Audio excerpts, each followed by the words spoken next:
ये एपिसोड भी स्टार्ट होता है बिल्कुल उसी सीन से जहाँ पर हम कमांडर जिया और चाइना के प्रेसिडेंट को आपस में बात करते हुए देखते हैं। जहाँ पर कमांडर जिया बोल रहे होते हैं कि अगर हमने इन सभी मॉन्स्टर्स को इस तरह से आगे बढ़ने से नहीं रोका तो बहुत ही जल्द जियांगनान बेस सिटी दूसरी सिटीज की तरह वार सिचुएशन में फंस जाएगी। कमांडर जिया की ये बात सुनकर चाइना के प्रेसिडेंट सोच में पड़ जाते हैं कि आखिर अब इन मॉन्स्टर्स को रोकने के लिए हम क्या करें। तभी व्यू चेंज होता है, हमें कमांडर लाओली का सीन दिखाया जाता है जहाँ पर हम देखते हैं कि कमांडर लाओली वहाँ पर मौजूद सभी ऑफिसर से बोल रहे होते हैं हम इन मॉन्स्टर से नहीं डरते और तो और हम किंग ग्रेड के मॉन्स्टर से भी नहीं डरते। ह्यूमैनिटी ने कई दहाइयों से खुद को काफी ज्यादा मजबूत किया है और बहुत सारी बेस सिटीज को बिल्ड किया है। अब इससे कोई फर्क नहीं पड़ता कि इन मॉन्स्टर्स के अगेंस्ट कितनी ही हार्ड बैटल क्यों ना हो जाए, हम इंसान इससे फना नहीं होंगे। इसी वजह से हम इन सभी मॉन्स्टर से नहीं डरते। जिसने हमें वाकई खौफजदा किया वो है ये गोल्डन हॉर्न बेहमूथ। मैं नहीं जानता कि ये गोल्डन हॉर्न बेहमूथ कब फुली रिकवर होकर वापस आएगा, मैं क्या कोई भी नहीं जानता, लेकिन एक बात तो पक्की है कि कोई भी बेस सिटी उसे रोक नहीं सकती।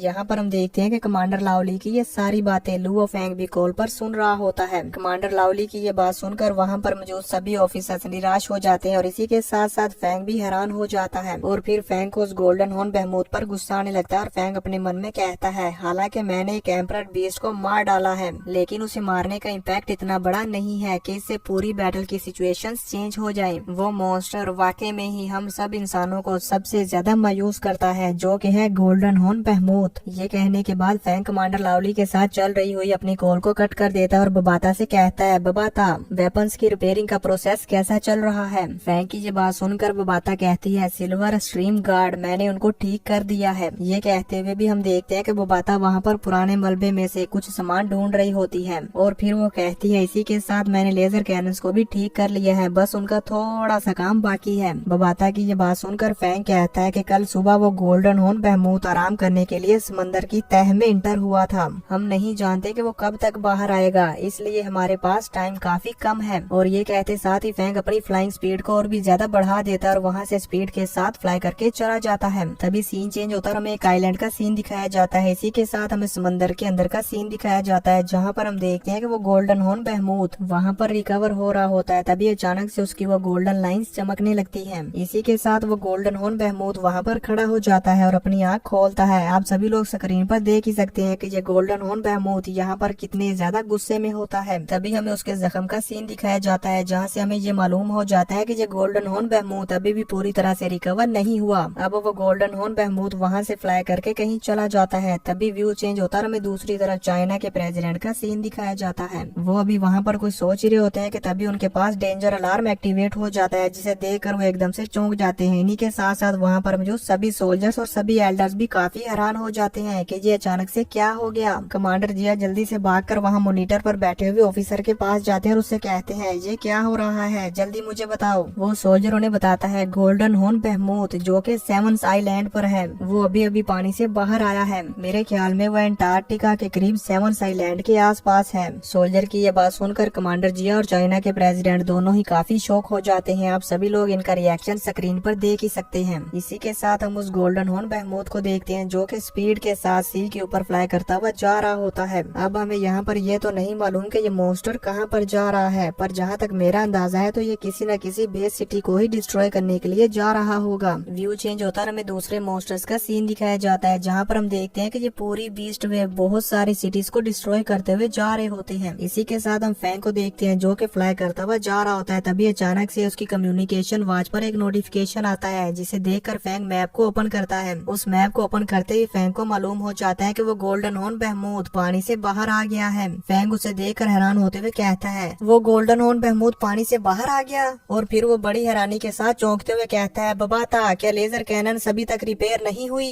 फैंग की ये बात सुनकर बबाता भी चौंक जाती है और जल्दी से वहाँ पर काम करने लगती है और कहती है जल्दी जल्दी जल्दी जल्दी जल्दी। यहाँ पर हम देखते हैं कि बबाता बड़ी स्पीड के साथ उस लेजर कैनन को रेडी करने लगती है। तभी दूसरी तरफ हम फैंग को देखते हैं जो समझ जाता है कि बबाता कुछ ही देर में इस वेपन को रेडी कर लेगी, इसलिए वो भी अपनी फ्लाइंग स्पीड को और भी ज्यादा बढ़ा देता है और अपनी मंजिल की तरफ जाने लगता है। तभी व्यू चेंज होता है, हमें एक मिलिट्री बेस का सीन दिखाया जाता है जहाँ पर हम देखते हैं कि ये मिलिट्री बेस पूरी तरह से डिस्ट्रॉय हो चुकी होती है। अब अचानक से वहाँ उस मिलिट्री बेस के ऊपर आसमान में लाइटनिंग चमकने लगती है जो कि गोल्डन कलर की होती है, जिसे देखकर हमें ये मालूम हो जाता है कि वो गोल्डन हॉर्न बेहमूथ यहाँ पर आ रहा है। तभी हम देखते हैं कि वो गोल्डन हॉर्न बेहमूथ बिजली की तेजी के साथ वहाँ पर पर आ जाता है, जो कि वहाँ पर आते ही एकदम से पानी के अंदर जंप लगा देता है और फिर पानी के अंदर से बाहर आकर आसमान में फ्लाई करने लगता है। यहाँ पर हमें एक बार फिर से उस मॉन्स्टर के जख्म का सीन दिखाया जाता है, जो कि अभी भी पूरी तरह से रिकवर नहीं हुआ होता। अब वो गोल्डन हॉर्न बहमूद अपना दूसरा बड़ा सा मुंह खोलता है और उस पूरी मिलिट्री बेस को अपने अंदर निकलने लगता है। आप सभी लोग स्क्रीन पर देख ही सकते हैं। जैसे ही ये गोल्डन हॉर्न बहमूद उस पूरी बेस को निकल लेता है तो उसके साथ ही हम देखते हैं कि उसका वो जख्म पूरी तरह से हील हो जाता है। यानी कि दोस्तों, अगर ये गोल्डन हॉर्न बहमूद इस तरह से किसी मेटल को खाता है तो उसकी बॉडी में बहुत ही ज्यादा पावर आ जाती है और अपनी किसी भी इंजरी को पूरी तरह से हील कर सकता है। अब वो गोल्डन हॉर्न बहमूद पूरी तरह से हील हो जाने के बाद वहाँ पर एक डेंजरस स्माइल देता है। आप सभी लोग स्क्रीन पर देख ही सकते हैं। ये करते साथ ही वो बड़ी स्पीड के साथ वहाँ से ऊपर आसमान की तरफ फ्लाई कर जाता है और ऊपर जाते ही अपनी पावर को रिलीज करता है। यहाँ पर हम देखते हैं कि उसके अंदर से काफी ज्यादा गोल्डन लाइटनिंग निकल रही होती है और फिर वो वहाँ पर एक जोरदार रोर करता है। इस गोल्डन हॉर्न बहमूद किसी रोर के साथ ये एपिसोड यहाँ पर खत्म हो जाता है। तो देखेंगे नेक्स्ट एपिसोड में कि आखिर ये गोल्डन हॉर्न बहमूद यहाँ पर क्या करना चाहता है।